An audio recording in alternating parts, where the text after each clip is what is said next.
Colorado Territory, winter of 1878. The kind of cold that turns breath to ice and freezes blood on contact. Thomas Reed tracked a wounded buck through knee-deep snow. Winchester 73 held firm against his shoulder. 20 years as a Union scout had taught him patience. The deer had left a crimson trail for nearly a mile. Easy tracking, even as daylight faded. When he found the buck collapsed near a stand of pines, something wasn't right. Blood patterns in the snow told a different story. Some belonged to his prey, but the rest. Thomas knelt, rubbing the darker stains between calloused fingers. This was human blood, still warm. 50 yards ahead, barely visible against the white landscape, lay a crumpled figure. Thomas approached with his rifle raised, the caution of a man who'd survived Shiloh and lived to tell about it. A woman, unconscious, bleeding heavily from a shoulder wound. Beside her, an empty Colt Navy revolver, all chambers spent. "Ma'am." No response, just labored breathing and the whisper of wind through pines. Thomas checked her wound, clean through the shoulder, exit wound ragged. Professional work. Whoever shot her meant business. He made his decision fast. Leave her. She'd be dead by nightfall. The mountain had no mercy for the weak. He hoisted her over his shoulder, abandoning the buck he'd tracked for hours. Some prizes weren't worth the cost. His cabin stood on high ground, strategically positioned with clear sight lines in all directions. No one approached without Thomas knowing it. Inside, a fire roared in the stone hearth, casting warm light across rough-hewn floors. 4-year-old Emily played with wooden blocks, her dark hair falling across her face, the image of her mother. "Papa, who's that lady?" Emily's eyes widened as Thomas kicked the door shut behind him. "Someone who needs help, little one. Get my medicine box." Thomas laid the woman on his table, cutting away her bloodied coat. She couldn't be more than 30, with features hardened by whatever life had thrown at her. He worked methodically, cleaning and bandaging the wound as Emily watched, solemn and quiet. When the woman's eyes snapped open, they were wild with fear. Her hand immediately reached for a weapon that wasn't there. "Easy," Thomas growled. "You're safe. For now." She struggled against his grip, surprisingly strong for someone who'd lost that much blood. "My gun is empty and put away. You want to tell me why someone put a bullet in you?" The woman's eyes darted around the cabin, assessing exits, threats, a soldier's instinct. I can't remember." Her voice cracked with frustration. "My name is Alara. That's all I know." Thomas didn't believe her, but the panic in her eyes seemed genuine. He reached into her coat pocket, finding a blood-stained paper with official government seals. The words Langston Rout, Agent 7 were barely legible beneath the stains. Before he could question her further, Emily approached, staring at the stranger with unusual intensity. "Mama?" she whispered. Thomas stiffened. "Emily, no. Your mama's gone. Remember?" The child shook her head stubbornly. "I saw her in my dreams. She has the mark on her neck, just like you." Emily pointed to a thin scar visible along Alara's collarbone. Thomas pulled his daughter away, unsettled by her words. Margaret had been dead 3 years, buried in an avalanche that had nearly taken him too. Emily had been just a baby. She couldn't possibly remember details like a scar. "Go to your room, Emily." As darkness fell, Thomas spotted distant torchlight moving along the mountain trail. Through his brass spyglass, he counted 5 riders, heavily armed. The lead rider wore a black coat, his face disfigured by a scar that pulled one eye into a permanent squint. They moved with purpose, following tracks in the snow. Her tracks.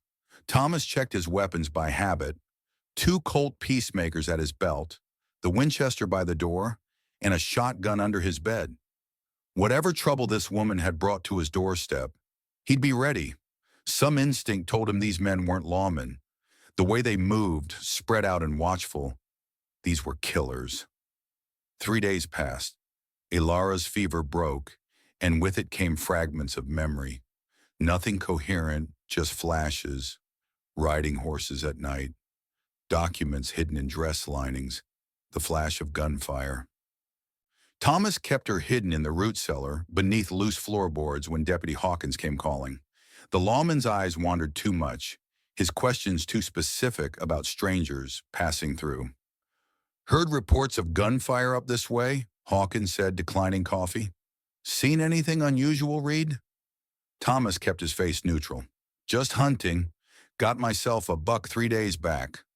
The deputy nodded, then produced a wanted poster from his coat. Looking for this woman, $500 for her capture. He tapped the crude sketch that bore an unmistakable resemblance to Ilara. Killed 2 men in Denver. Stole government property. Haven't seen her, Thomas said flatly. Been just me and Emily since fall. Hawkins' eyes narrowed. Mind if I look around? Routine check. Thomas's hand drifted to his belt. Yes, I do mind. This is my property. The standoff lasted 3 heartbeats before Hawkins backed down. Keep an eye out, Reed. She's dangerous. That night, Ilara's fever returned with nightmares. Thomas sat beside her, cooling her forehead with damp cloth as she thrashed and mumbled. Ambush at the crossing. They knew we were coming. Jenkins took 2 bullets. Papers in my boot. By morning, Thomas knew enough to be concerned. Either she was the finest actress west of the Mississippi, or she was exactly what her delirious ramblings suggested, a government agent betrayed by her own people. Thomas left at dawn to hunt, instructing Emily to stay indoors and Ilara to keep hidden. He'd gone less than a mile when gunshots echoed from the direction of his cabin.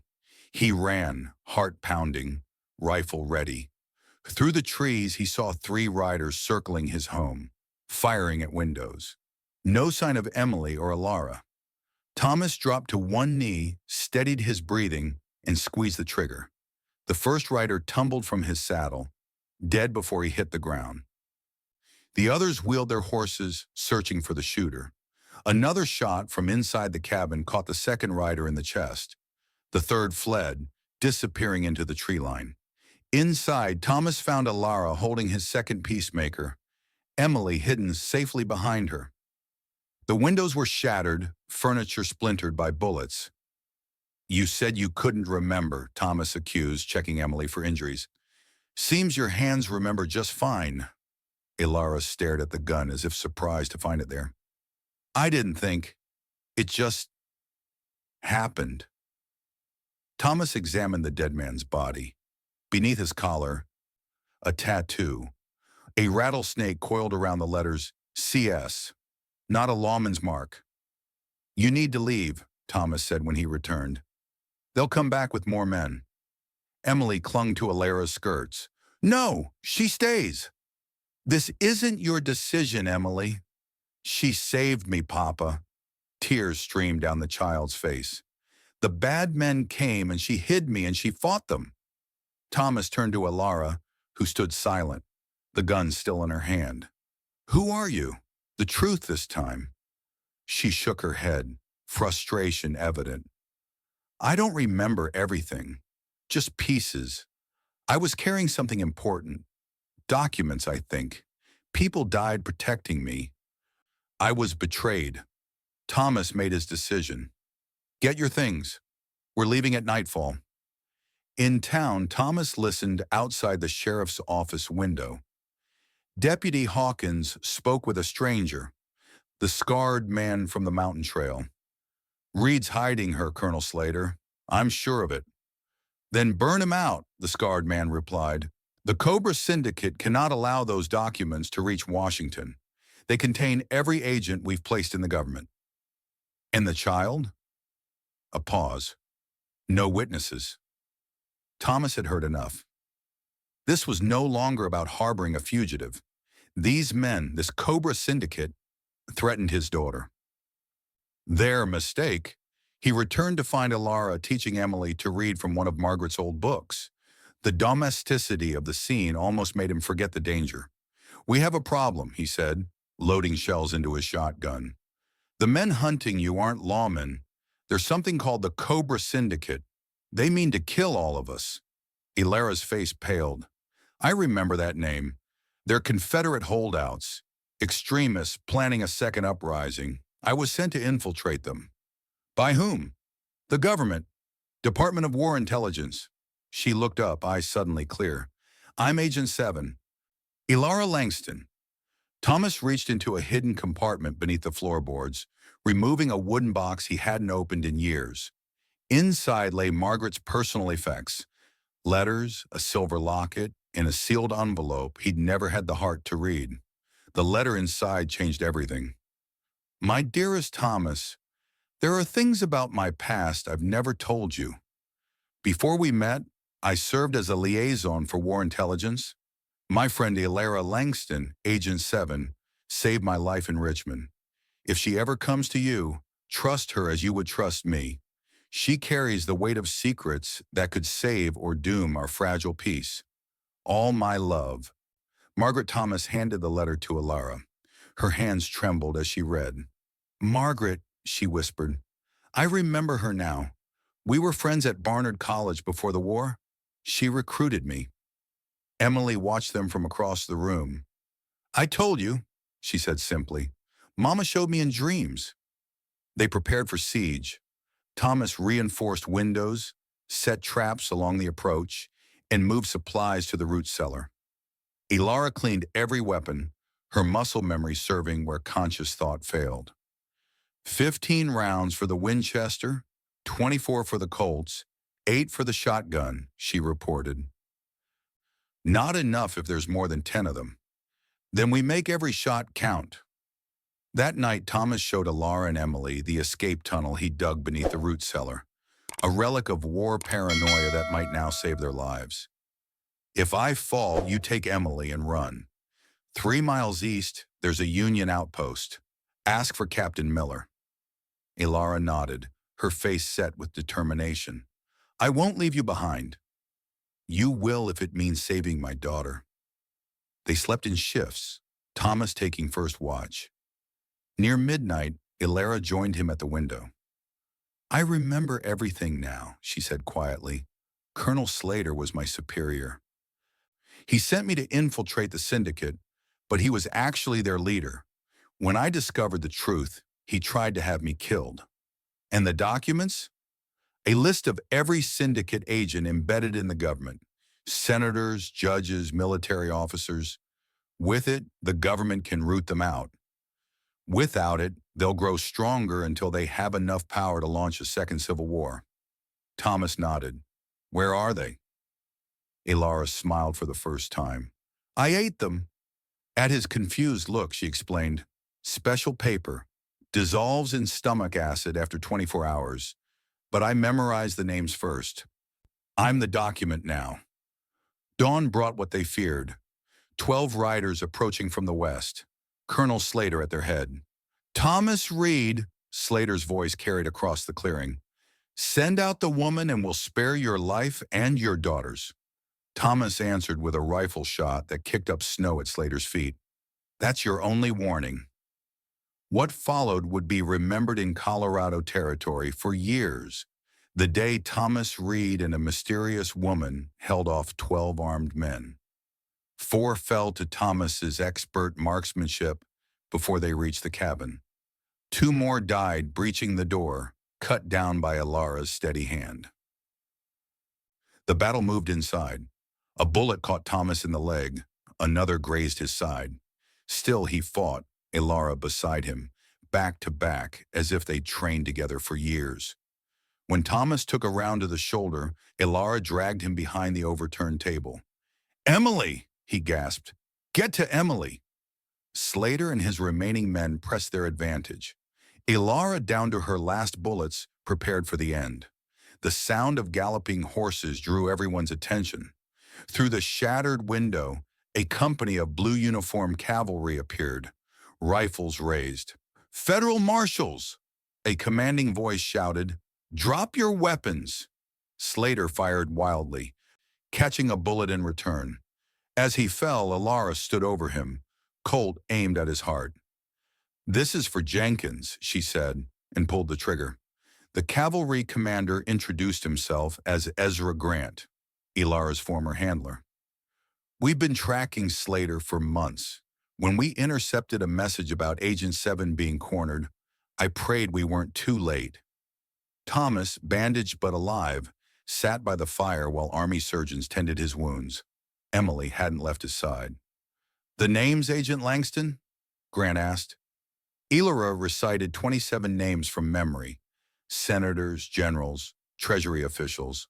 Grant wrote them down, whistling softly at some. "You've done your country a great service. There's a position waiting for you in Washington.